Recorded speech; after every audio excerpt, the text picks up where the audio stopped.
Pada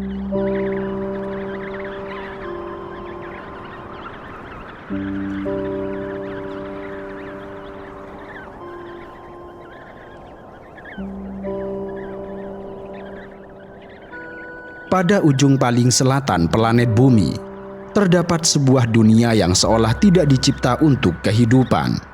Sebuah tempat di mana sedikit kesalahan berarti kematian.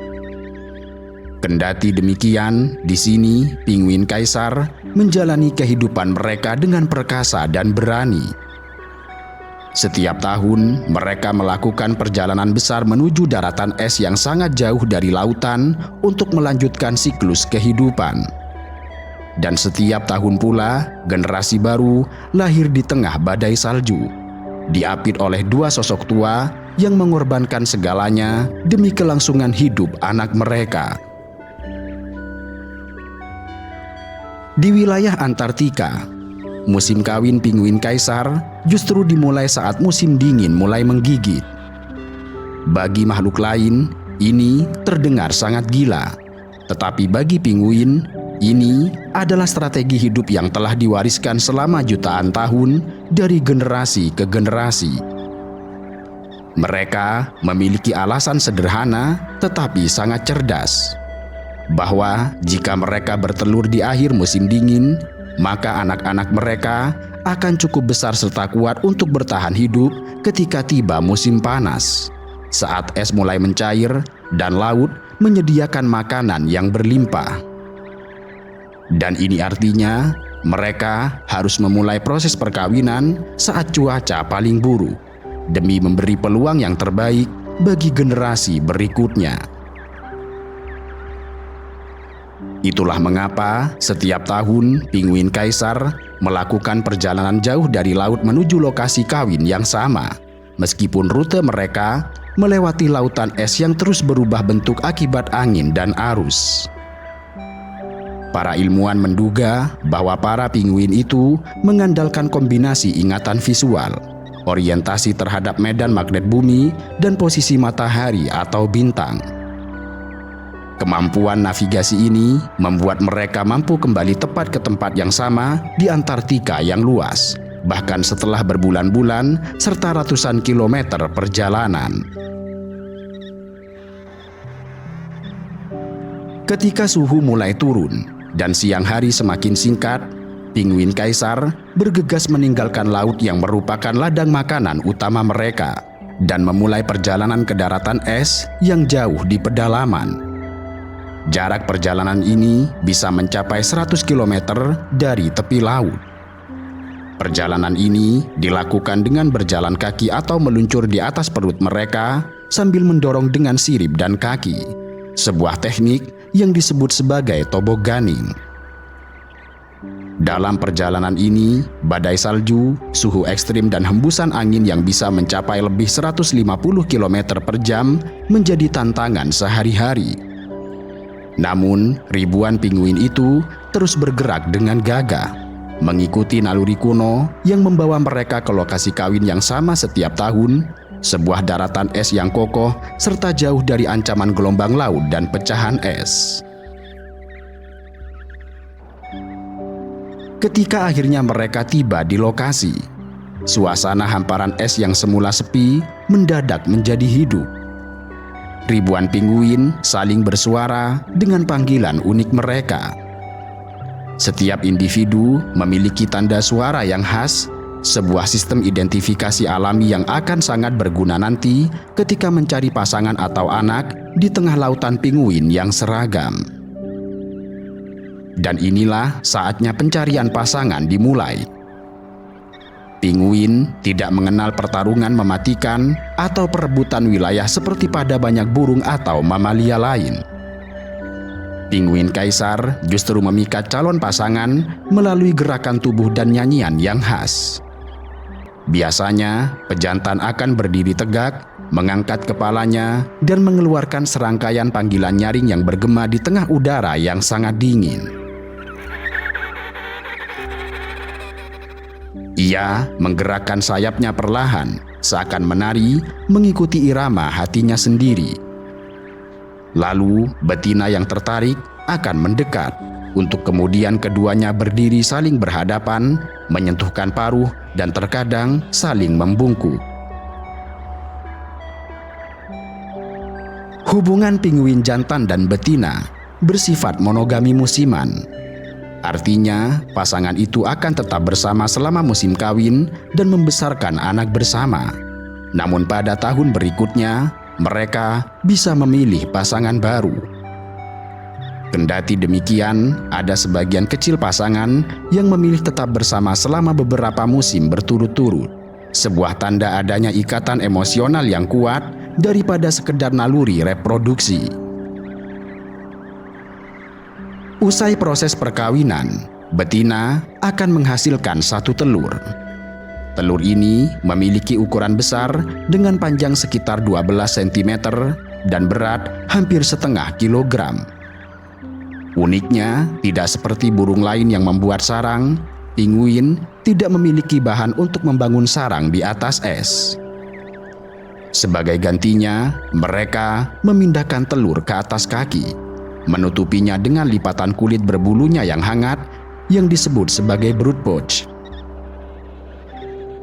Pekerjaan selanjutnya bukan lagi tugas betina, tetapi tugas pejantan yang penuh tanggung jawab. Dan disinilah kisah pengorbanan luar biasa itu dimulai. Sang betina yang kelelahan setelah bertelur harus segera kembali ke laut untuk makan serta memulihkan tenaganya. Sementara itu, pejantan mengambil alih tanggung jawab menjaga telur. Penjagaan ini bukan sekedar berdiri di bawah sinar matahari. Ia akan menghadapi badai salju yang ganas, angin kencang, serta kelaparan panjang.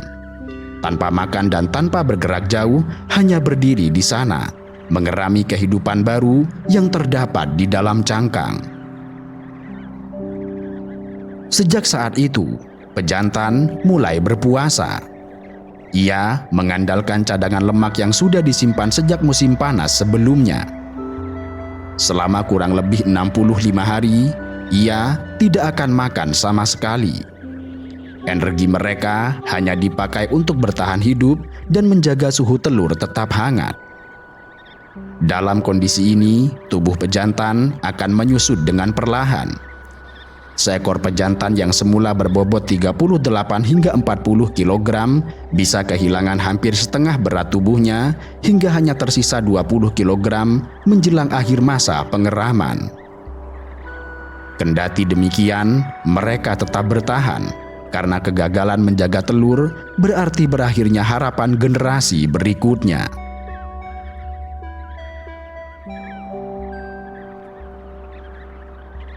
Telur penguin kaisar sangatlah rapuh.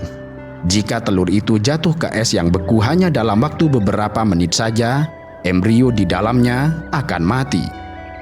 Karena itu, pejantan menyimpannya di atas kaki, di bawah lipatan kulit tebal yang menutup rapat, sehingga menciptakan ruang hangat bersuhu sekitar 35 derajat Celcius. Kontras dengan udara luar yang bisa mencapai minus 60 derajat Celcius. Mereka berdiri tegak dan terkadang memiringkan tubuh agar angin menerpa bagian punggung yang lebih tahan dingin. Mata mereka sering terpejam untuk menghemat energi, tetapi telinga mereka tetap siaga. Dalam mengerami telur, pejantan tidak berdiri sendiri-sendiri.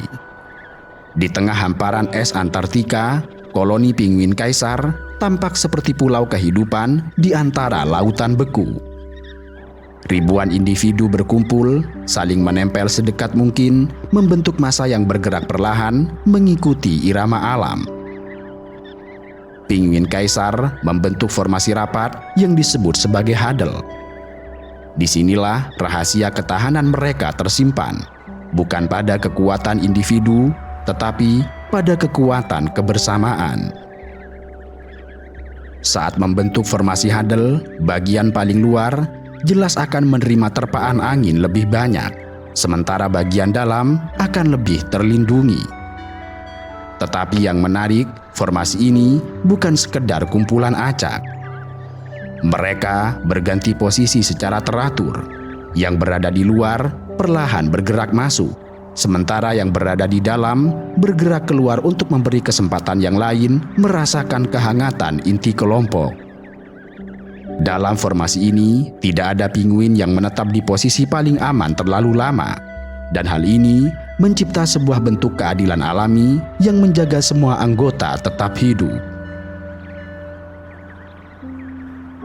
Setelah mencapai kurang lebih 2 bulan sejak berangkat, betina akhirnya kembali dari laut.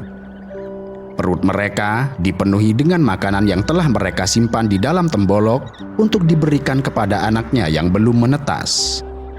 Mereka harus mencari pejantan pasangannya di tengah pinguin lain. Ribuan pinguin dewasa yang semuanya mengenakan seragam yang hampir sama berdiri di hamparan es. Dan bagi mata manusia, membedakan satu dari yang lain nyaris mustahil. Namun, bagi pinguin kaisar, ini bukanlah masalah besar. Mereka memiliki kemampuan mengenali pasangan dan anak melalui panggilan vokal unik. Setiap pinguin memiliki semacam lagu yang berbeda, sebuah kombinasi frekuensi dan ritme yang menjadi identitas akustik mereka. Saat kembali dari berburu, seekor pinguin akan berjalan di antara ratusan atau ribuan lainnya memanggil pasangannya. Dari kerumunan, suara balasan akan terdengar, dan keduanya saling mendekat tanpa ragu, seolah-olah mereka memiliki GPS biologis. Bahkan anak-anak akan mengenali suara induknya. Saat induk kembali dengan makanan, anak akan berlari kecil menuju arah suara itu, meski berada di tengah ribuan anak lain. Setelah bertemu, pejantan yang telah berpuasa selama 2 bulan lebih akhirnya menyerahkan anak yang baru menetas kepada betina. Lalu ia sendiri berangkat ke laut untuk mengisi kembali cadangan energinya. Pertukaran ini harus dilakukan dengan sangat hati-hati. Sebab jika anak terlalu lama terekspos udara dingin saat dipindahkan dari kaki pejantan ke kaki betina, nyawanya bisa terancam.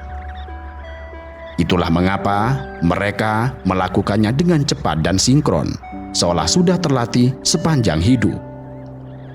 Pengorbanan ini mungkin terdengar mustahil bagi makhluk lain, tetapi bagi pinguin kaisar, inilah satu-satunya cara untuk memastikan generasi baru bisa lahir di Antartika yang sangat kejam. Anak pinguin kaisar tidak langsung makan ikan atau krill seperti induknya. Sebagai gantinya, betina memberi mereka susu pinguin, cairan kaya nutrisi yang dihasilkan dari kelenjar khusus pada tembolok induk. Susu ini berperan sangat penting dalam minggu-minggu pertama, karena tubuh anak masih terlalu lemah untuk mencerna makanan padat. Jika betina terlambat kembali dan pejantan sudah kehabisan tenaga, pejantan pun mampu menghasilkan susu serupa, meski dengan jumlah yang sedikit. Sebuah mekanisme darurat untuk menyelamatkan anak mereka hingga sang betina tiba. Sejak hari-hari awal menjalani kehidupan, ancaman sudah mengintai anak pinguin. Burung skua raksasa, sang predator udara ganas Antartika, sering terbang rendah untuk mencari kesempatan mencuri anak pinguin yang terpisah dari induknya. Karena itu, anak-anak selalu dijaga rapat di bawah brood pouch, dan hanya bagian kepalanya saja yang kadang mengintip keluar untuk melihat luas dunia. Setelah pejantan kembali dari laut, peran membesarkan anak menjadi tanggung jawab bersama. Mereka bergantian berburu serta menjaga anak. Ketika satu pergi, maka yang lain akan tetap tinggal. Tidak ada jeda dan tidak ada kelalaian. Di tengah suhu ekstrim serta badai salju yang memutihkan dunia, anak pinguin kaisar terus bertumbuh. Bulunya yang lembut akan digantikan bulu remaja yang lebih tebal, tanda bahwa ia mulai siap melihat dunia di luar perlindungan kaki induknya. Begitu tiba untuk meninggalkan anak di bawah pengawasan pasangan, pinguin kaisar akan kembali menuju laut. Disitulah sumber kehidupan mereka, sebuah perairan dingin yang kaya akan ikan, krill, serta cumi-cumi. Hanya saja, Laut Antartika bukanlah dapur yang penuh dengan makanan. Ia adalah medan tempur yang tidak kalah keras dibandingkan daratan es. Jarak dari koloni ke lautan bisa puluhan hingga ratusan kilometer. Es yang menghubungkan keduanya bukanlah permukaan mulus, tetapi medan bergelombang, penuh retakan, dan terkadang berbahaya. Pinguin kaisar mengatasinya dengan dua cara, yaitu berjalan dengan langkah pendek khas mereka atau meluncur di atas perut sambil mendorong tubuh mereka menggunakan kaki dan sayap. Mereka selalu bergerak dalam kelompok, bukan hanya karena kebersamaan membuat perjalanan lebih aman, tetapi juga karena kelompok membantu mengurangi risiko menjadi target predator. Setibanya di tepi laut, mereka terjun ke dalam air dengan gerakan anggun. Semua kesan kaku yang terlihat saat di darat hilang seketika. Di dalam air, pinguin kaisar menjadi torpedo hidup, cepat, lincah, serta efisien. Mereka mampu menyelam hingga kedalaman 500 meter dan bertahan di bawah air selama 20 menit. Tubuh mereka memiliki otot yang kaya mioglobin, protein penyimpan oksigen yang memungkinkan mereka tetap aktif saat paru-paru hampir kosong.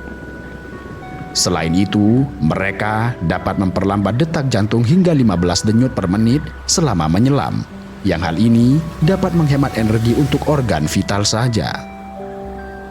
Di bawah permukaan, cahaya berpendar biru pucat. Bulu-bulu kedap air mereka membuat tubuh tetap kering serta hangat meskipun suhu air nyaris membekukan. Pinguin kaisar memiliki penglihatan yang tajam baik di udara maupun di bawah air. Mata mereka dirancang untuk menangkap cahaya di kedalaman laut yang gelap sehingga mereka tetap bisa berburu di bawah lapisan es yang tebal. Pupil mereka dapat menyesuaikan secara cepat, memungkinkan transisi mulus dari cahaya terang di permukaan es pada kegelapan di laut dalam. Kemampuan ini juga membantu mereka untuk menghindari predator. Mereka bisa mendeteksi gerakan samar anjing laut macan tutul dari kejauhan di dalam air. Menu favorit pinguin kaisar sangatlah bervariasi, tergantung pada musim. Tetapi umumnya terdiri dari ikan perak Antartika yang kaya lemak, krill alias udang kecil yang menjadi dasar rantai makanan laut di kutub selatan, atau cumi-cumi kecil yang mereka tangkap di perairan dalam. Mereka memburu dengan teknik pursuit diving, yaitu mengejar mangsa secara aktif di bawah air, menggunakan kecepatan dan kelincahan untuk menangkapnya sebelum mangsa sempat bersembunyi. Meski berburu di lautan biasanya dilakukan secara individual, pinguin kaisar sering bepergian dalam kelompok untuk mengurangi risiko predator. Saat kembali ke koloni, mereka juga sering tiba berbarengan, sehingga menciptakan semacam gelombang pengasuhan. Dari cara ini, banyak anak mendapatkan makanan hampir bersamaan, lalu induk kembali pergi ke laut bersama-sama. Bagi anak pinguin, koloni adalah tempat untuk belajar. Di sini, mereka berlatih berjalan, melompat di atas es, hingga bermain saling mengejar. Permainan ini bukan sekedar hiburan. Ia melatih otot, refleks, serta kemampuan sosial yang kelak akan mereka butuhkan untuk bertahan hidup sendiri. Di samping itu, koloni juga tempat disiplin alami. Anak yang menjauh terlalu jauh dari inti kelompok akan segera merasakan dingin yang mematikan atau risiko disambar oleh predator seperti sekua. Setelah berburu selama berhari-hari, pinguin kembali ke koloni dengan tembolok penuh makanan yang akan mereka keluarkan kembali untuk anak mereka. Perjalanan pulang seringkali tidak kalah sulit, karena badai salju dapat mengaburkan jalur dan mereka harus mengandalkan ingatan serta orientasi alamiah untuk menemukan pasangan dan anak di tengah ribuan penguin lain. Misi berburu ini akan diulang berkali-kali hingga anak mereka cukup besar untuk memulai belajar mandiri. Bagi penguin kaisar, Antartika adalah rumah mereka. Namun rumah ini juga penuh dengan pemburu yang selalu siap memanfaatkan sedikit saja kelengahan. Dari langit, daratan hingga kedalaman laut, ancaman datang dari segala arah. Di daratan es, musuh utama bukanlah mamalia besar, melainkan burung skua. Burung ini tidak memiliki ukuran tubuh yang mengancam. Kendati demikian, mereka memiliki kecerdikan dan ketangkasan yang luar biasa. Mereka tidak akan menyerang penguin dewasa, tetapi mengincar telur dan anak penguin yang belum cukup umur untuk melindungi diri. Dalam beberapa detik, seekor skua dapat menyambar anak penguin yang terpisah dari induknya, lalu membawanya terbang menjauh sebelum ada yang bisa menolong. Karena itu, koloni penguin kaisar selalu berusaha menjaga anak-anak di tengah kelompok. Di sini, keamanan datang dari jumlah. Artinya, semakin rapat kelompok itu, maka semakin kecil kemungkinan skua untuk berhasil. Begitu masuk ke dalam air, penguin kaisar memasuki wilayah kekuasaan anjing laut macan tutul. Predator ini memiliki tubuh ramping namun berotot, panjang hingga 3,5 meter, dan rahang yang dapat meremukkan tulang dengan mudah. Mereka dikenal sangat cerdas dalam berburu. Salah satu taktik favorit mereka adalah bersembunyi di bawah bongkahan es dekat tepi air, menunggu penguin muncul untuk bernafas atau melompat masuk. Begitu target cukup dekat, mereka akan meluncur dengan cepat, menerkam dan menarik mangsa ke dalam air. Karena itu, penguin kaisar harus selalu waspada, memilih lokasi masuk dan keluar dari laut dengan hati-hati, serta sering berenang dalam kelompok agar peluang menjadi sasaran berkurang. Kemudian, predator lain yang lebih besar dan lebih cerdas adalah paus orca. Paus pembunuh ini berburu secara berkelompok dan mampu menyusun rencana serangan yang sangat rumit. Mereka bahkan diketahui membuat gelombang besar untuk menjatuhkan penguin dari bongkahan es atau memblokir jalur keluar mereka. Tetapi untungnya, orca tidak selalu menjadikan penguin sebagai mangsa utamanya. Mereka lebih sering berburu anjing laut atau ikan besar. Namun, jika muncul kesempatan, mereka tidak akan ragu menambah menu makan siang dengan seekor penguin kaisar yang sedang lengah. Selain predator hidup, penguin kaisar juga harus waspada terhadap predator yang tidak bernyawa, yaitu laut yang membeku terlalu cepat atau retakan es yang memisahkan mereka dari koloni. Es yang pecah dapat memutus jalur kembali ke anak mereka, memaksa mereka berenang jarak jauh melewati wilayah berbahaya yang dipenuhi dengan predator. Namun, seperti yang telah mereka buktikan selama jutaan tahun, penguin kaisar adalah simbol ketahanan. Di tengah dunia yang keras dan tidak kenal belas kasihan, penguin kaisar telah membuktikan bahwa ketangguhan bukan hanya soal kekuatan fisik, tetapi juga kesetiaan, pengorbanan, serta kerjasama. Mereka adalah penguasa sejati Antartika, bukan karena mendominasi dengan kekerasan, namun karena mampu bertahan dengan strategi yang diwariskan selama jutaan tahun. Mereka mengajarkan bahwa kehidupan bisa bertahan di tempat yang tampak sangat mustahil, bahwa cinta dalam bentuk kesetiaan pada pasangan dan perlindungan terhadap anak bisa menjadi kekuatan yang lebih besar dari rasa lapar, dingin, atau bahkan kelelahan. Di dunia manusia, kita juga menghadapi badai. Hanya saja, badai itu mungkin berupa krisis, tantangan, atau masalah hidup. Dan seperti penguin kaisar, kita pun tidak akan bertahan sendirian. kita butuh koloni kita sendiri, yaitu keluarga, sahabat, serta komunitas, untuk saling menghangatkan di tengah musim dingin kehidupan.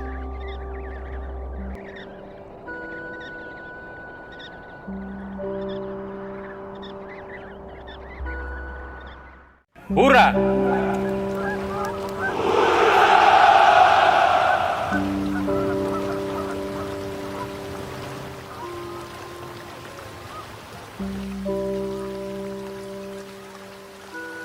Pada musim panas di ujung utara Kanada, mentari senja tampak menyinari hamparan tundra dan danau-danau dangkal. Di tepi salah satu danau itu, sepasang angsa Kanada tampak mengamati dan berjaga. Di dekat mereka, beberapa anak angsa berbulu kuning kehijauan yang disebut gosling sedang belajar mengenal dunia. Hanya dalam 24 jam sejak menetas, mereka telah mampu berenang mengikuti induknya, bahkan bisa menyelam antara kedalaman 9 hingga 12 meter di bawah permukaan air. Sejak menetas, gosling mengikuti apa saja yang bergerak seolah itu adalah induk mereka. Naluri ini membuat mereka cepat belajar dari induknya. Kemudian, dalam waktu sekitar 2 hingga 3 bulan, sayap-sayap muda mereka mulai kuat dan belajar terbang sambil dipandu oleh induknya. Sepanjang musim panas yang singkat, keluarga angsa ini tidak dapat terpisahkan. Anak-anak tetap bersama induknya di tahun pertama kehidupan mereka, tumbuh besar di bawah pengawasan induknya yang setia. Ayah mereka selalu sigap berdiri untuk menjaga, sementara induk betina mengawasi gosling yang sibuk mematuk rumput serta serangga di tepi air. Angsa Kanada memang dikenal sebagai hewan yang setia. Mereka umumnya mulai mencari pasangan pada usia 2 hingga 3 tahun dan memilih pasangan yang ukurannya serupa dengan dirinya. Sekali berjodoh, pasangan angsa ini biasanya menjadi teman seumur hidup yang dapat berlangsung antara 10 hingga 25 tahun. Sepasang angsa Kanada akan tetap bersama sepanjang tahun, bekerja sama membesarkan anak, dan menghadapi berbagai tantangan alam. Jika salah satunya mati, barulah angsa yang ditinggalkan akan mencari pasangan baru untuk melanjutkan hidup. Selama musim panas, kehidupan di tundra berjalan damai namun intens. Matahari musim panas Arktik yang terik memberikan waktu panjang bagi gosling untuk tumbuh pesat. Kedua induk angsa bergantian mengawasi dan memandu anak-anaknya mencari makan di padang rumput sekitar danau. Mereka memakan rumput, beri liar, dan terkadang biji-bijian di lahan basah. Sore hari, keluarga angsa beristirahat di tepian air, berjemur di bawah langit utara yang cerah. Tetapi, di balik ketenangan musim panas, alam perlahan memberi tanda perubahan. Hari-hari mulai berjalan lebih singkat saat bulan Agustus menjelang akhir. Angin utara bertiup lebih dingin, dan di beberapa pagi, embun beku tipis mulai muncul di rumput tundra. Induk angsa jantan mengangkat kepalanya tinggi-tinggi, merasakan insting purba yang mulai terusik oleh perubahan musim. Menurunnya durasi siang adalah isyarat alami bagi mereka bahwa sang waktu telah memanggil para angsa untuk bersiap menghadapi musim dingin yang segera tiba. Selain itu, perubahan bulu tahunan sudah mereka lewati. Karena memang setiap tahun ketika musim panas mencapai puncaknya, angsa dewasa meranggas bulu terbang mereka. Dan selama sekitar 6 minggu, mereka tidak dapat terbang. Pada periode rentan itu, mereka lebih banyak berlindung di air untuk menghindari predator darat. Namun beruntung, di musim panas kutub yang terang benderang, makanan berlimpah dan predator lebih mudah terdeteksi. Kini, setelah bulu sayap tumbuh kembali kuat, Induk-induk angsa merasakan tubuh mereka kembali ringan dan siap terbang jauh. Gosling-gosling yang lahir musim panas ini pun telah menggantikan bulu kapas mereka dengan bulu remaja yang kedap air dan kuat. Dan tentu saja juga siap menguji kekuatan sayap muda mereka di udara. Mereka tidak tahu petualangan besar apa yang menanti, namun naluri mulai mengalir dalam darah muda mereka. Menjelang akhir musim panas, danau mulai lengang dari serangga dan ikan kecil. Suhu udara turun drastis di malam hari. Di Cakrawala Utara, terkadang sudah terlihat semburat cahaya hijau aurora pada malam yang lebih panjang. Semua pertanda ini bermuara pada satu hal, bahwa sebentar lagi tanah utara yang subur ini akan membeku. Insting para angsa Kanada pun berbisik bahwa inilah saatnya bersiap untuk sebuah perjalanan agung ke selatan demi mempertahankan hidup mereka. Saat tiba musim gugur, lanskap utara berubah warna. Pepohonan di selatan tundra menjingga dan menguning, sedangkan padang rumput berubah kering kecoklatan. Persediaan makanan alami mulai berkurang. Rumput dan biji-bijian makin langka, dan saat fajar, lapisan es tipis mulai muncul di permukaan kolam dangkal. Bagi angsa Kanada, semua itu adalah pertanda bahwa wilayah ini tidak lagi bersahabat untuk ditinggali dalam beberapa bulan ke depan. Sebagai unggas air, mereka memerlukan perairan terbuka untuk bertahan hidup, untuk berenang menjauh dari pemangsa darat dan mencari makan di air. Jika seluruh danau membeku menjadi es, mereka tidak bisa lagi mendapatkan tumbuhan air atau berlindung di danau dari ancaman predator seperti rubah dan beruang. Oleh karena itulah, migrasi menjadi pilihan hidup dan mati. Mereka harus mencari tempat yang hangat dan berair terbuka di selatan demi kelangsungan hidup mereka. Sekitar akhir Agustus hingga September, kawanan angsa Kanada mulai berkumpul di daerah staging area, semacam lokasi berkumpul sementara sebelum mereka melakukan migrasi besar. Mereka memilih lokasi seperti muara sungai, tepi danau besar, atau lahan basah pesisir yang kaya akan makanan.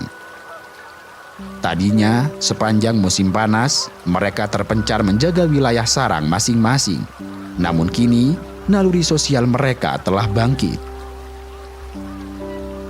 Puluhan hingga ratusan angsa dari berbagai penjuru berkumpul menjadi kawanan besar di tempat-tempat yang strategis.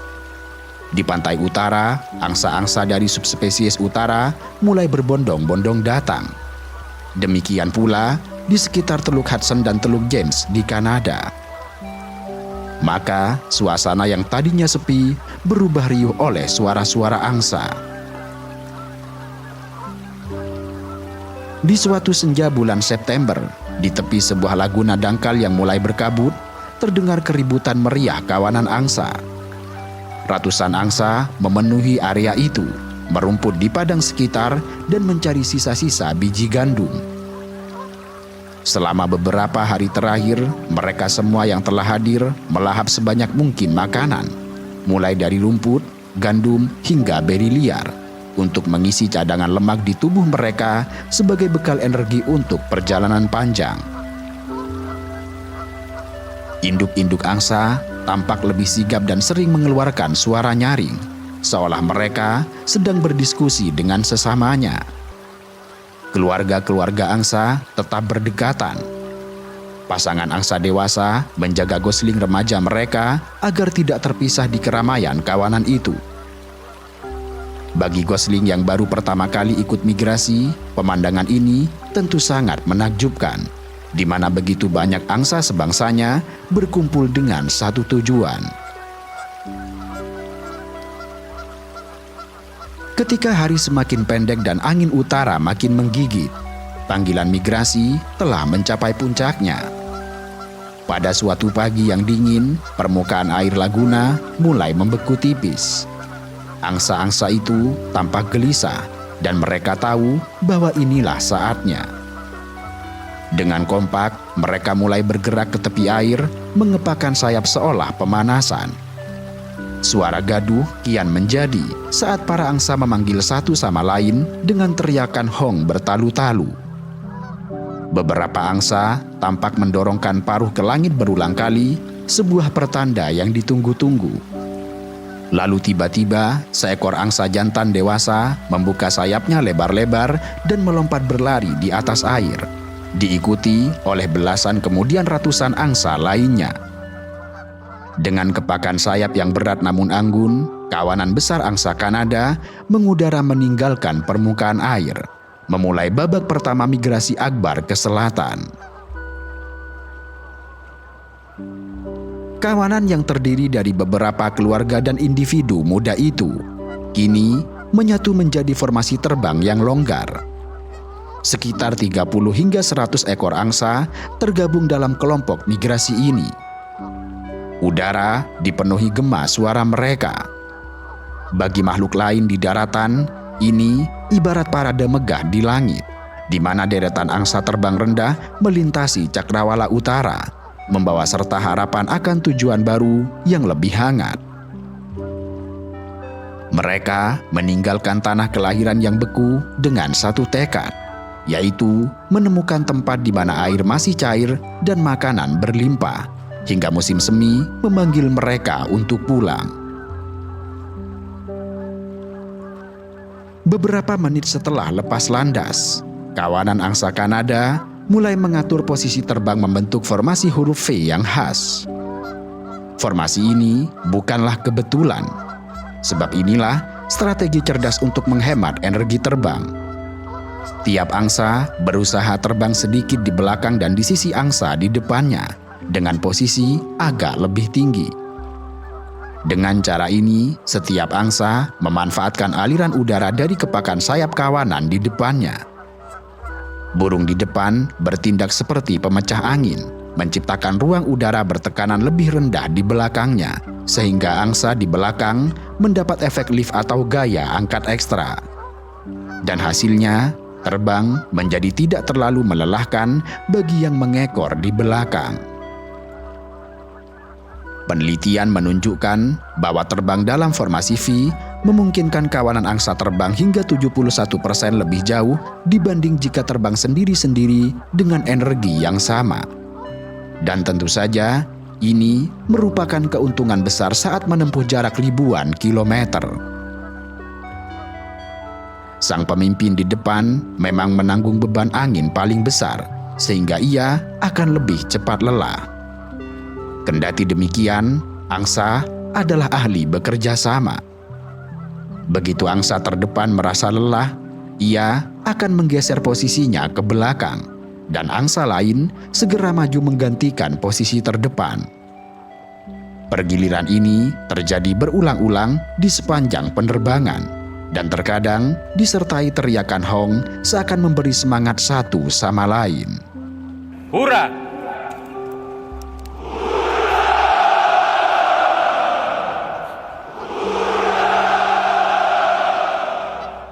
Angsa Kanada biasanya terbang pada ketinggian relatif rendah, umumnya sekitar 300 hingga 1000 meter di atas tanah. Dari ketinggian itu, mata tajam mereka masih bisa mengenali lanskap. Aliran sungai berkilau seperti pita perak, gugusan hutan hijau gelap, danau-danau kecil bagai cermin, serta padang rumput terbuka yang menguning di bawah sinar mentari senja. Terbang rendah membantu mereka menghindari suhu udara yang terlalu dingin pada ketinggian ekstrim dan memudahkan orientasi navigasi dengan mengenali bentang alam di bawahnya. Kendati demikian, mereka bisa saja naik lebih tinggi dan bila perlu melewati pegunungan atau mencari lapisan angin yang tenang.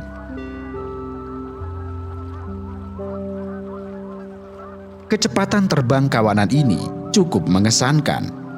Dalam kondisi normal, mereka dapat terbang dengan kecepatan sekitar 64 km per jam. Namun, jika angin belakang bertiup kencang mendukung mereka, Kecepatan itu dapat meningkat antara 100 hingga 110 km per jam. Dengan memanfaatkan angin, mereka bahkan mampu menempuh jarak hingga 2.400 km dalam waktu 24 jam saja. Sebuah jarak luar biasa yang setara dengan terbang tanpa henti dari ujung utara Kanada hingga ke wilayah tengah Amerika Serikat dalam satu hari satu malam. Dalam beberapa perjalanan, rombongan angsa Kanada telah menempuh ratusan kilometer. Saat cuaca bersahabat, angin utara mendorong mereka dari belakang sehingga menghemat tenaga. Kendati demikian, alam selalu menyimpan ujian tersendiri. Suatu siang, saat kawanan melintasi wilayah daratan luas pertanian di Midwest Amerika, cakrawala selatan berubah hitam. Seketika, udara yang tadinya tenang berubah tidak ramah. Hembusan angin berbalik dari depan, semakin kencang dan dingin. Awan gelap menggantung berat, menghalangi matahari. Badai petir musim gugur menghadang di jalur mereka. Dalam kondisi demikian, angsa-angsa di posisi depan merasakan tantangan itu lebih dulu. Angin kencang menerpa wajah dan dada mereka, membuat setiap kepakan sayap menjadi lebih berat. Formasi mereka mulai goyah karena diterpa turbulensi. Hujan deras yang tiba-tiba mengguyur dari langit seolah ingin menghancurkan pertahanan. Karena itu, mereka terpaksa memperlambat laju.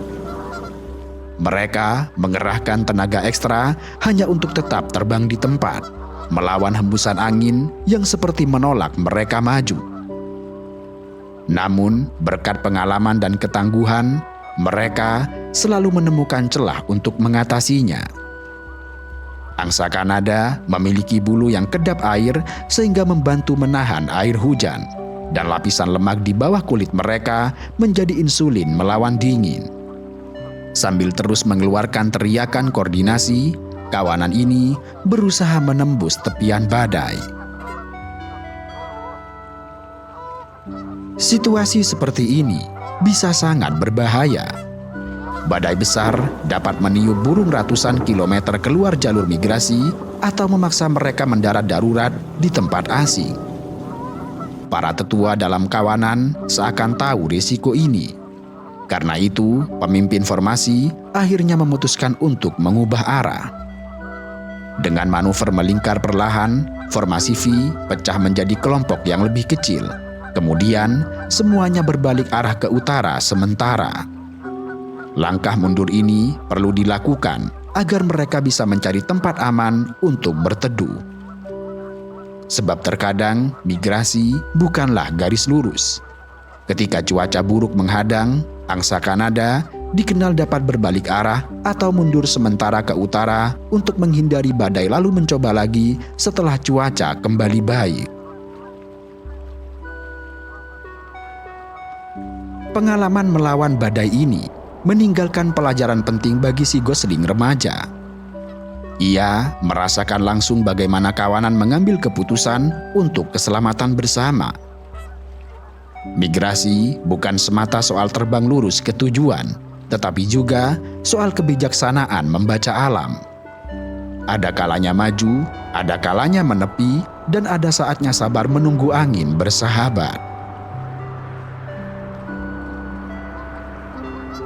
Setelah badai besar, biasanya udara menjadi lebih sejuk dan segar. Langit biru membentang luas dan awan tersapu bersih. Kawanan angsa Kanada itu kini terbang lagi dengan perbekalan energi yang terkuras, namun dengan tekad baru. Tujuan mereka masih jauh di selatan, namun setiap kilometer membawa mereka lebih dekat. Dalam hati, mungkin mereka tahu bahwa rintangan demi rintangan harus dihadapi sebelum mencapai tanah impian yang terasa hangat itu. Di samping cuaca yang brutal, ancaman lain juga mengintai angsa Kanada sepanjang rute migrasi. Saat siang berganti malam dalam migrasi panjang mereka, bahaya bisa datang dari pemangsa alamiah. Meski angsa Kanada adalah burung besar berotot, di mana dewasa bisa berbobot 5 hingga 6 kg, mereka tetaplah rentan jika lengah, terutama ketika sedang beristirahat di daratan atau air. Di daratan, rubah merah atau rakun bisa menjadi berbahaya, khususnya bagi angsa yang kelelahan atau bagi gosling muda yang mungkin terpisah dari kawanan.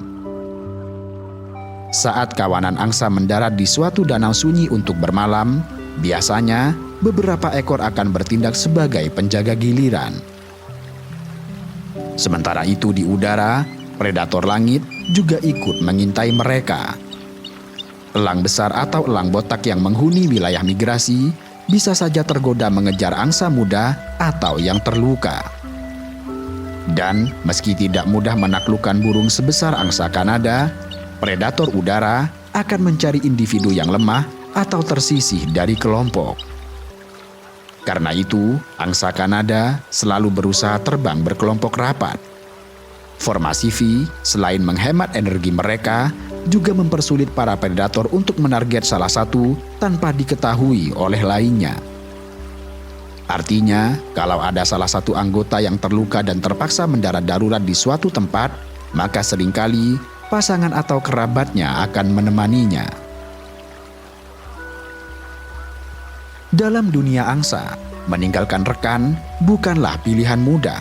Yang ini menunjukkan kuatnya ikatan sosial mereka. Kendati demikian, realitas alam kadang berlaku sangat kejam. Ada kalanya, angsa yang sakit atau terlalu lemah tertinggal dan menjadi korban empuk bagi para pemangsa. Dan itulah seleksi alam yang membuat populasi angsa yang berhasil kembali umumnya adalah individu-individu yang paling kuat serta cerdik. Migrasi panjang yang melelahkan itu akhirnya mendekati babak akhir. Setelah berminggu-minggu terbang melintasi benua, kawanan angsa mulai merasakan perubahan di udara. Hawa dingin udara telah jauh tertinggal, digantikan udara yang lebih hangat dan lembab. Garis-garis luas lahan pertanian dan hutan telah berubah rupa menjadi rawa, sungai berkelok, serta pesisir pantai. Warna bumi yang tadinya putih salju atau coklat musim gugur, kini berganti hijau subur di beberapa tempat. Dan inilah tanda mereka telah mencapai garis lintang lebih rendah yang hangat, bahkan di musim dingin. Bagi banyak populasi angsa Kanada, tujuan akhir migrasi mereka adalah wilayah-wilayah beriklim hangat di Amerika Serikat bagian tengah hingga selatan. Bahkan ada yang sampai Meksiko Utara. Lokasi-lokasi itu dikenal menjadi rumah bagi ribuan angsa setiap musim dingin berkat melimpahnya sungai-sungai yang mengalir lambat, teluk dangkal, rawa payau, dan lahan pertanian di sekitarnya. Di sana, mereka bisa menemukan vegetasi air, siput, serangga air, serta limpahan biji-bijian sisa panen untuk mencukupi kebutuhan energi selama musim dingin.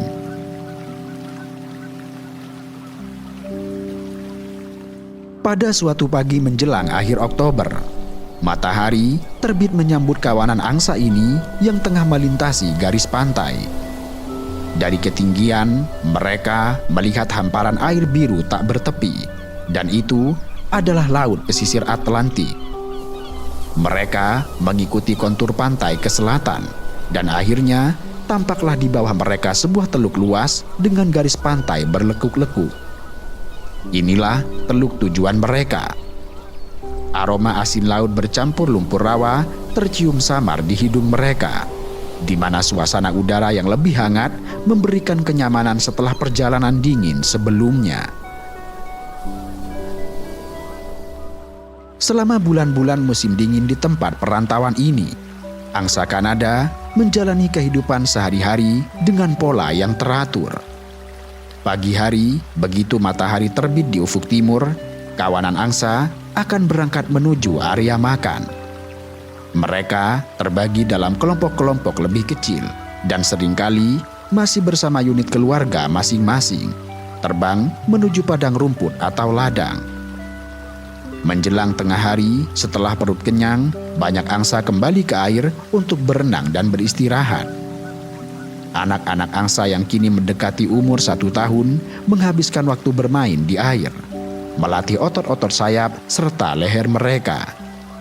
Induk angsa mengawasi dengan tenang dan sesekali ikut mandi menghabiskan air dengan sayap mereka. Hingga akhirnya pada suatu subuh di akhir Februari, sapuan udara terasa berbeda. Ada aroma segar dan hangat yang tidak ada sebulan lalu. Kicau burung kecil migran yang lain mulai muncul di pepohonan sekitar teluk. Dan inilah awal musim semi di selatan, meski di kalender masih musim dingin. Bagi angsa Kanada, isyarat ini cukup jelas. Hari-hari yang kian panjang memicu perubahan hormonal di tubuh mereka, terutama bagi angsa dewasa. Dan dalam kondisi itu, hasrat untuk kembali ke tanah kelahiran di utara menguat dengan perlahan. Kawanan angsa Kanada di teluk mulai gelisah. Lalu, sekitar awal Maret, kelompok-kelompok kecil terlihat melakukan penerbangan percobaan ke utara di pagi hari. Kemudian, kembali lagi di sore atau esok harinya.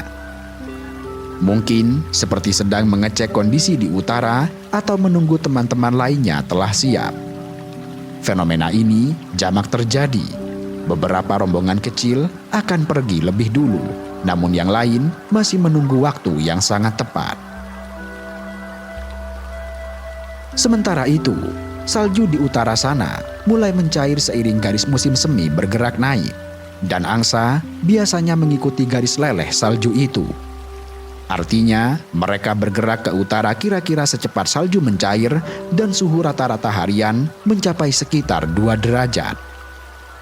Dengan cara ini, mereka memastikan habitat yang dituju di utara sudah cukup hangat untuk menyediakan air terbuka serta makanan saat tiba.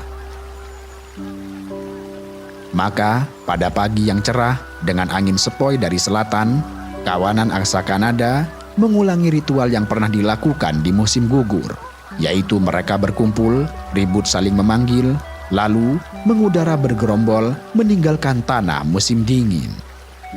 Beberapa individu mungkin akan tinggal lebih lama atau bahkan menetap. Namun, bagi kebanyakan angsa migran, hasrat pulang begitu kuat hingga tidak satu pun bisa menahannya.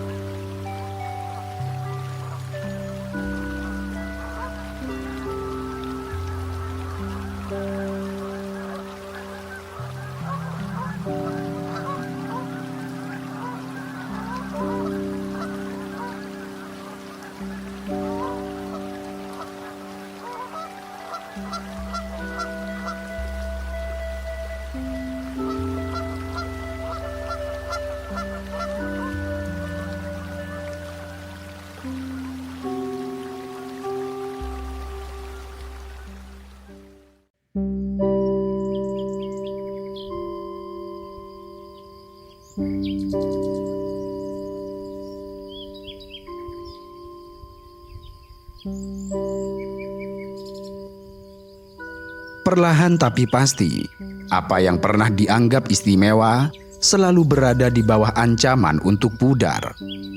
Bukan karena kehilangan nilai, namun karena waktu terus memproduksi sesuatu yang lebih baru, lebih relevan, atau sekadar lebih sesuai dengan selera zaman.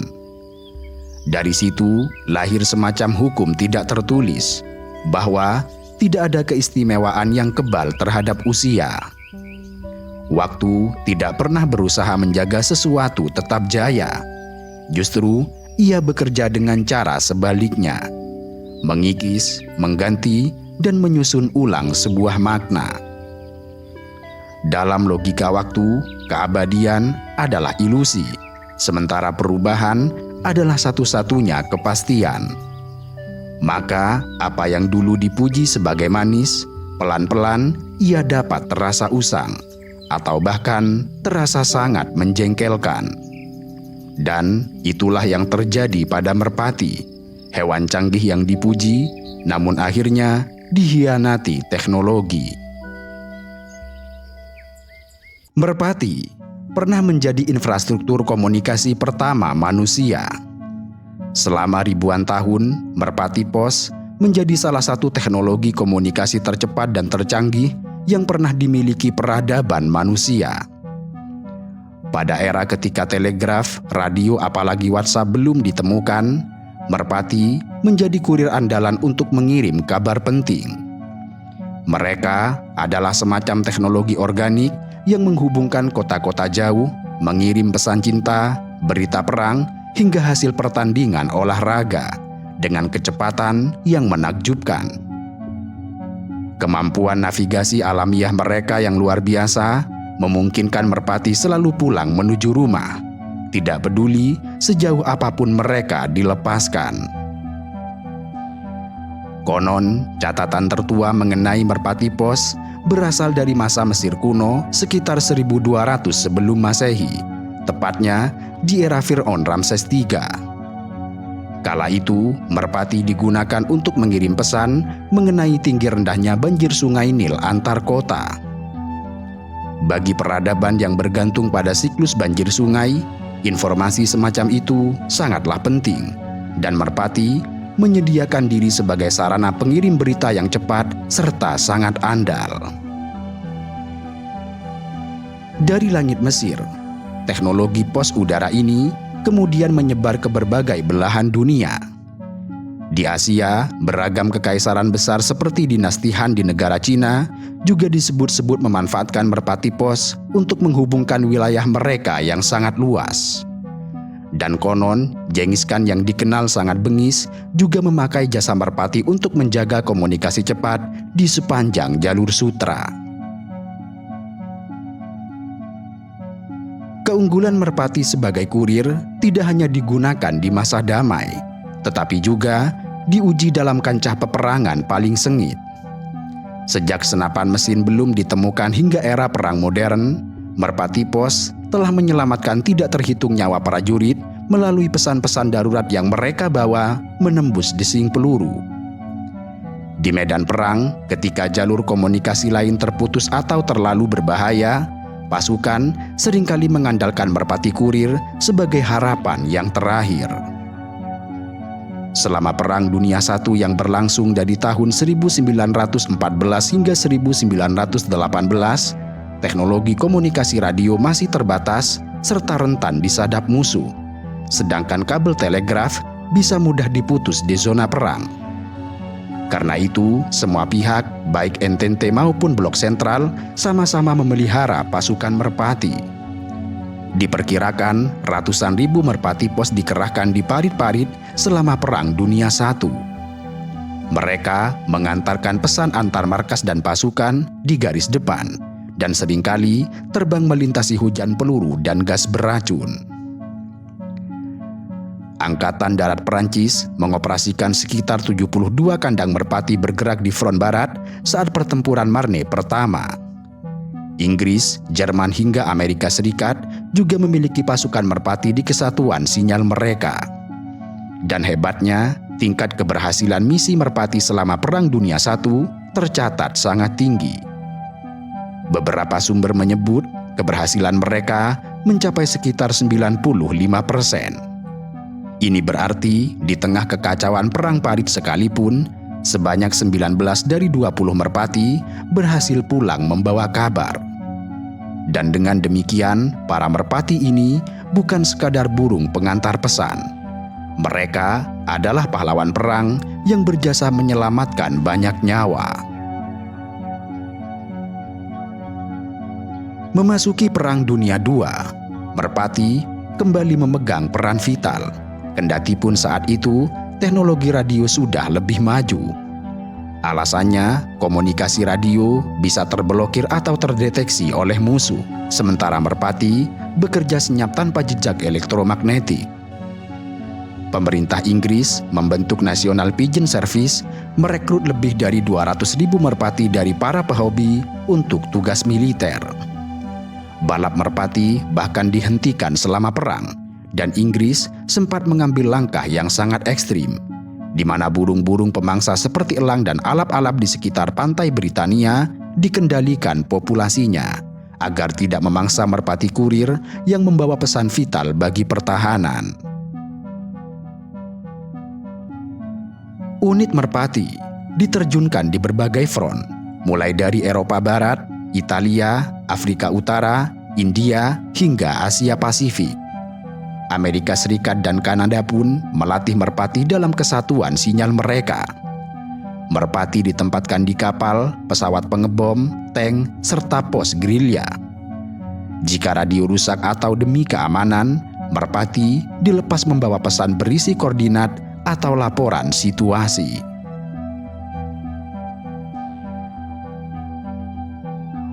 Dari parit berlumpur Perang Dunia I hingga hutan-hutan dan kota-kota yang terkoyak selama Perang Dunia II, merpati telah terbukti sebagai pahlawan yang sejati. Mereka tidak memahami politik atau alasan perang manusia. Kendati demikian, naluri alami untuk kembali ke rumah telah berkali-kali menjadi penyelamat di saat genting. Kecepatan dan ketepatannya menjadikan mereka sebagai simbol kepercayaan. Banyak penguasa, pedagang hingga kekasih yang menitipkan kabar penting pada burung ini. Merpati bukan sekadar unggas biasa. Mereka adalah tukang pos bersayap yang menembus segala medan, menyatukan informasi di era ketika langit adalah satu-satunya jalan paling cepat. Salah satu misteri terbesar yang membuat merpati istimewa adalah kemampuan navigasinya. Bagaimana mungkin seekor burung dapat menemukan jalan pulang dari tempat yang belum pernah ia singgahi, bahkan ratusan kilometer jauhnya? Selama puluhan tahun, ilmuwan mencoba memecahkan rahasia GPS alami pada merpati. Dan ternyata mereka telah dibekali dengan seperangkat instrumen navigasi biologis yang luar biasa canggih. Pertama, merpati diketahui memiliki indera magnetik. Para peneliti menemukan bahwa di paruh merpati terdapat butiran kristal magnetik bernama magnetit. Partikel magnetik ini diduga kuat berfungsi layaknya jarum kompas mini di tubuh burung, yang kemudian memberi informasi tentang medan magnet bumi. Dengan kata lain, merpati bisa merasakan arah utara-selatan berdasarkan garis gaya magnet bumi, bahkan di saat langit mendung atau tidak ada petunjuk visual. Lebih hebatnya lagi, studi terbaru menunjukkan terdapat sel-sel khusus di mata beberapa burung, termasuk burung merpati, yang sensitif terhadap medan magnet.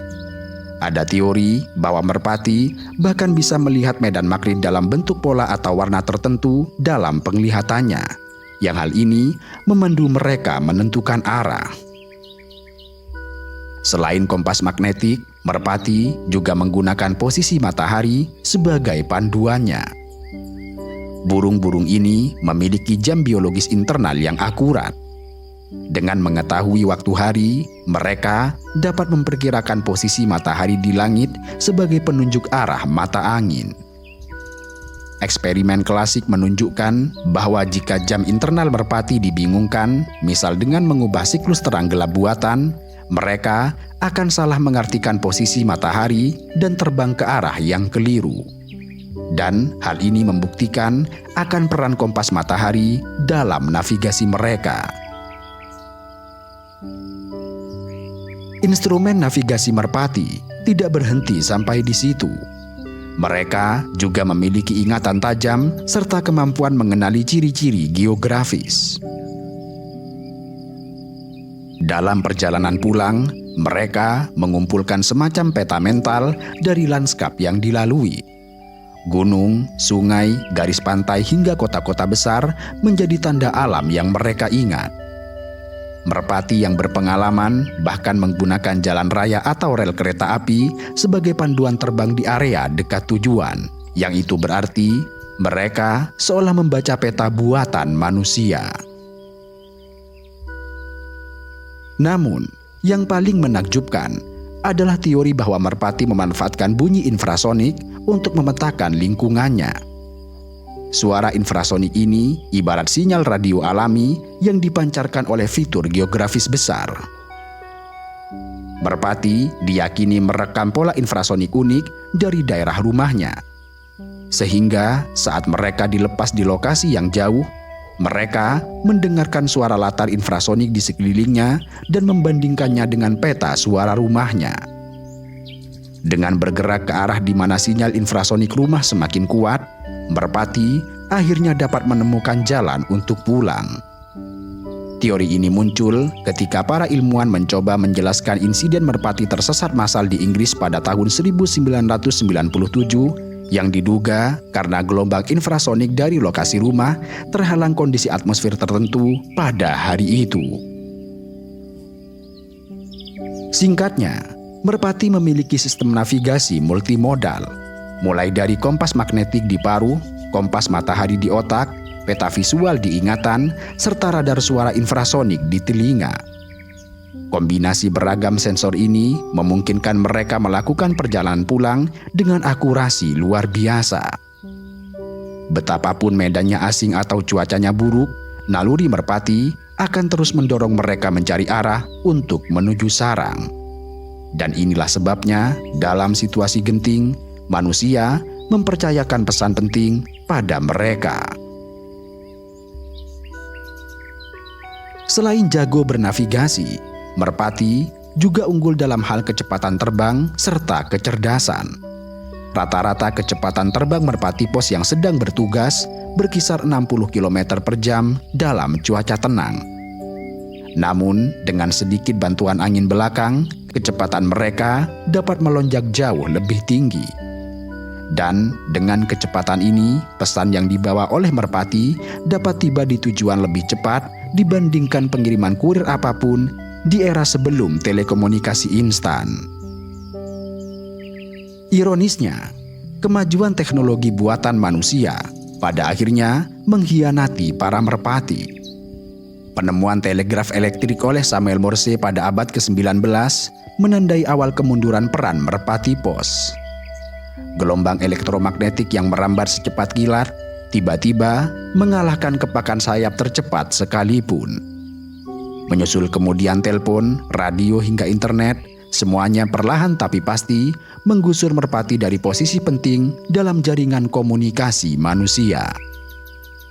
Ketika dahulu mereka dipuja dan dielukan layaknya pahlawan yang berjasa, beberapa bahkan menerima medali kehormatan atas jasanya menyelamatkan nyawa di medan perang, maka kini ingatan publik tentang mereka telah pudar. Memasuki era modern, prestasi cemerlang mereka mulai redup seiring munculnya teknologi buatan manusia di bidang komunikasi. Titik balik besar terjadi di pertengahan abad ke-19. Tahun 1844, Samuel Morse berhasil mengirim pesan telegraf pertamanya melalui kawat listrik dan memperkenalkan dunia pada telegraf. Bagi merpati pos, ini ibarat awal pengkhianatan bahwa manusia telah menemukan cara berkomunikasi yang lebih cepat dari sayap tercepat mereka. Sinyal listrik merambat dengan kecepatan cahaya, sedangkan merpati hanya bisa melaju secepat kecepatan angin. Bagi merpati, revolusi komunikasi manusia adalah sebuah pengkhianatan sunyi. Tanpa ada yang memintanya, mereka didepak oleh inovasi ciptaan tangan manusia yang dulu sangat mencintai dan mempercayainya. Malangnya, merpati tidak hanya dikhianati teknologi. Nasib mereka di era modern sangat kontras dengan kejayaannya di masa lalu. Setelah tidak lagi berguna bagi manusia sebagai pengantar pesan, merpati justru kerap dianggap gangguan di perkotaan. Populasi merpati, terutama jenis merpati karang, meledak di banyak kota besar di seluruh dunia.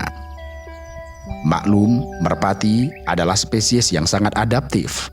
Kota bagi mereka hanyalah semacam tebing batu, pengganti habitat asli di pantai dan pegunungan, lengkap dengan celah gedung untuk sarang, serta limpahan makanan dari sisa-sisa pangan manusia. Dan dengan ketiadaan predator alami yang signifikan, jumlah mereka dapat bertambah pesat. Akibatnya, banyak kota kini dipenuhi kawanan merpati liar yang mondar-mandir di alun-alun, taman, atap, serta jembatan layang. Manusia yang dulu memelihara serta mendewakan merpati, kini berbalik mengecap mereka sebagai tikus bersayap. Istilah menghina ini cukup populer karena merpati dianggap setara hama tikus, kotor, penyebar penyakit, dan merusak infrastruktur. Memang faktanya, kotoran merpati menimbulkan masalah tersendiri. Seekor merpati bisa menghasilkan sekitar 11 hingga 12 kg kotoran per tahun. Sehingga jika ada ribuan merpati di satu kota, maka bisa dibayangkan volume kotoran yang menumpuk di patung, monumen, atap, serta trotoar. Kotoran ini bersifat asam dan dapat mempercepat korosi pada bangunan bersejarah maupun cat kendaraan. Selain estetika, lapisan guano merpati di trotoar juga licin dan berpotensi menyebabkan orang terpleset. Itulah mengapa Dinas Kebersihan Kota sering pusing dibuatnya. Kekhawatiran lain adalah penyakit. Merpati dapat membawa beberapa patogen yang bisa menular pada manusia, meski kasusnya relatif jarang terjadi pada interaksi biasa. Contohnya, jamur histoplasma yang tumbuh di kotoran burung kering dapat terhirup manusia serta menginfeksi paru-paru, terutama pada orang dengan imunitas rendah. Selain itu, merpati dianggap mengganggu karena merusak tanaman dan pangan. Kawanan besar merpati bisa menghabiskan biji-bijian di ladang atau taman. Mereka juga kerap terlihat mematok sampah makanan dan tumpahan pakan hewan peliharaan, sehingga mereka dianggap menularkan kekotoran. Kebiasaan beberapa orang memberi makan merpati di taman kota juga memperburuk masalah. Pakan gratis yang melimpah mendorong merpati berkembang biak lebih banyak. Karenanya, banyak kota melarang warganya memberi makan pada merpati. Dengan demikian, reputasi merpati kini nyaris terpuruk tanpa perlawanan. Jasa-jasa mereka di masa lalu seolah dilupakan. Padahal bisa dibilang merpatilah satwa liar yang paling dekat hidupnya dengan manusia di lingkungan perkotaan, selain mungkin kecoa atau tikus. Bedanya, merpati adalah hewan yang manusia sendiri jinakkan ribuan tahun lalu dan kemudian dilepaskan. Mereka hidup berdampingan dengan manusia, bertengger di gedung yang mereka bangun, makan remah-remah dari makanan manusia, dan berkembang biak dalam ekosistem kota yang diciptakan manusia. Namun pada akhirnya, kisah merpati adalah kisah naik turun hubungan manusia dengan alam. Dari ketinggian status sebagai teknologi tercanggih pengirim pesan hingga ke titik terendah dicap sebagai hama kota, merpati telah melalui semuanya dalam lintasan sejarah peradaban kita. Kendati demikian, mereka tidak berubah. Merpati tetaplah merpati dengan naluri dan kemampuannya. Namun justru kitalah yang berubah menilainya sesuai kebutuhan zaman. Maka mungkin sudah saatnya memberi sedikit penghargaan kembali kepada merpati. Ini bukan berarti membiarkan kota dipenuhi kotoran mereka, tetapi setidaknya memahami mereka dengan empati. Merpati hidup di kota-kota karena manusia yang telah menciptakan lingkungan yang cocok bagi mereka. Mereka ada karena nenek moyang telah memelihara serta melepas liarkan mereka. Generasi merpati liar perkotaan hari ini adalah keturunan burung-burung domestik pahlawan di masa perang dulu. Sehingga ketika kita melihat merpati bertengger di patung pahlawan nasional, maka perlu diingat mungkin nenek moyang mereka pernah menjadi pahlawan perang juga. Hanya saja namanya tidak tertulis di monumen.